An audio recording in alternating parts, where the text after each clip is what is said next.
Yo, what's up? Welcome to another episode of Mostly Low Budget Movie Reviews. I am your host, Clarence. Thank you for tuning in. In today's episode, I dig into my Hulu queue and see what I got in there waiting for me. So, I came across this movie called The Ledge. Definitely recognize some faces in this one, but as you guys know, I do no research, so I don't remember any of the names. However, I did take a look at the runtime, and it came in at less than 90 minutes. So then I read what it was about, and I was kind of curious as how they were going to execute this. So, it's listed as an adventure, but that's misclassified. I'll get into that later. So what is this one about? Well, we have two girlfriends, Kelly and Sophie, going on a rock climbing trip. And, they're chilling at their cabin. Apparently, this is a meaningful trip to Kelly, spoiler free. In the adjacent cabin, four college buddies are up there for a leisurely climb. Not all that serious, of climbers like, the girls are. Joshua catches Sophie's eye and he invites, them over for a drink. Spoiler free, but things end very poorly for Sophie while Kelly was away at the cabin. The guys decided to make things look like an accident, but Kelly caught the whole thing on camera. And that's where I'm going to stop, because from there, Kelly has to try to stay alive and try to escape Joshua and his college buddies and, keep the film, show the authorities. So what did the pros think? Well, they came in at a 38% on the Rotten scale, with the audience at a 21%. And what did I think? Well, let's get to these positives first. This movie starts out fast. I guess they have to with that runtime. I mean, they don't waste any time here getting into the main crux of the story. I would say 25 minutes or so in, and they're already, chasing her, which is fine with me.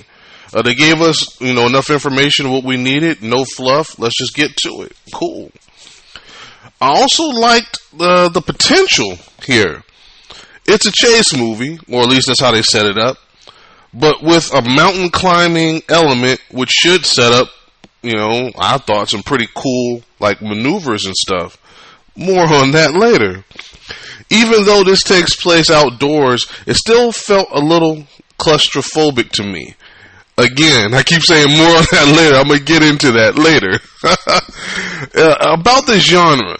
It says adventure, but this was more of a thriller, and then it just flat out turns into a horror when Josh just started dropping bodies everywhere. So for me, it was an unexpected element, and it did feel a little out of place, but I didn't have an issue with it. But we're going to have to get to these negatives now. They went too far with this Joshua character. I mean, they hint that he has a dark side and is capable of some messed up stuff. But this dude was smashing helpless women in the head with rocks, burning people alive. I mean, I can buy these guys kind of being friends with a jerk that might go too far. But these guys seemed pretty normal. If they knew that this guy had this kind of stuff in him, I don't think they would have kept hanging out with him. This dude was really a monster. And I get it, he's the bad guy, but they just took that a little bit too far. Now, we all know these low-budget movies have limited resources, so the locations, you're not going to see a whole bunch of globe-trotting and a bunch of different locations. After moving around quite a bit at the start, which surprised me, I mean, because they set up the chase, and that was done that was done well. And like I said, we're moving at a pretty good clip. She starts climbing, which I didn't buy at all. She doesn't look like she climbs mountains. She didn't look like she was an experienced climber at all. They didn't sell me on any of that with her climbing, which maybe influenced what happened next, because we spend the rest of the movie, 75%, with them above her on this ledge and her below, and she's kind of just stuck there. So when I said it felt claustrophobic, that's what I meant, which was cool, because that little element there, was cool, because, the way they had it set up. But then it felt stagnant, which was not so good, because they spoiled me with how the movie started, and then they just kind of stalled out at this one spot.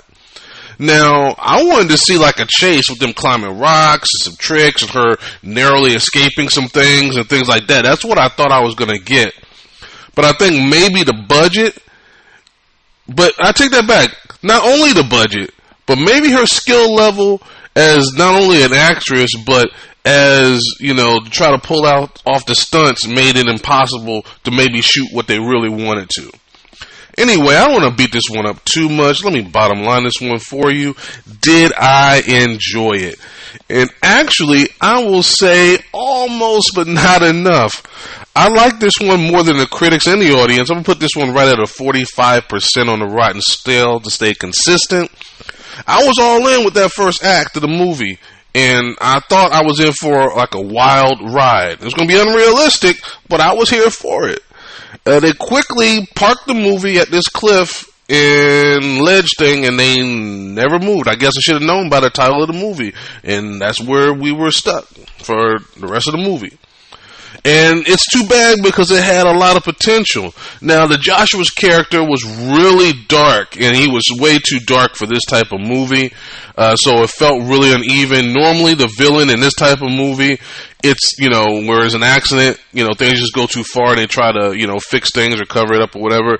Like I said, this dude was just an outright monster from the jump. And normally I would have enjoyed a character like that a little bit more, but like I said, it just didn't match the tone of the rest of the movie and everything else they had going on. Our hero is really boring. She couldn't act all that great. And again, the stunt, she could never pull off any of the climbing stuff, which was essential since that's what they sold us on, that she was some type of expert. Like I said, all in all, it's not a terrible movie, and it, could have had a lot more fun with it. It just had too many flaws that I can't fully recommend this one. But if you do check it out, it is a very short time investment if you're just curious to see what I'm talking about. And with that being said, I'm going to close it out right here. If this is your first time, don't make it your last. This has been a Podbean production, mostly low-budget movie reviews with Clarence. Again, up on all streaming platforms now, so definitely go and check me out. And yeah, I got more low-budget gold coming your way, so please stay tuned. I appreciate the support, and I'll see you guys next time. Peace.